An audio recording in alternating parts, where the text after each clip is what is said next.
ហ៊ានធ្វើឬអត់ហើយវិធីអីទៅបើមិនធ្វើប្រកាសណាយើងនឹងស្លាប់កាត់ជាខ្មៅតែហៅក្នុងព្រៃនេះមិនខានទេលោកនិយាយមកវិធីអីទៅ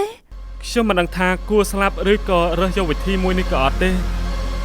គឺយើងត្រូវស្រាតទាំងអស់គ្នាដើម្បីកុំឲ្យខ្មោចមើលឃើញហើយយើងនឹងអាចស្រាយមន្តអាគមនេះបានជាមិនខានទេអូយហើយវិធីស្អីក៏ចម្លែកមកលេតែយើងគួរស្រានឬមួយក៏ស្លាប់នៅទីនេះធ្វើយ៉ាងម៉េចទៅឡើងលើខ្នោះខ្ញុំមកមិនបាច់និយាយច្រើនទេវិសាងាកទៅលៀនតាឃើញនាងដោះសម្លៀកបំពាក់ចេញអស់ហើយនាងធ្វើអីនឹងកុំមើលខ្ញុំលឿនទៅចេះឆាប់រត់ចេញទៅបានតោះយើងប្រញាប់ចេញទៅវិសាបានដោះសម្លៀកបំពាក់ចេញហើយប្រញាប់រត់ជាមួយលីនដា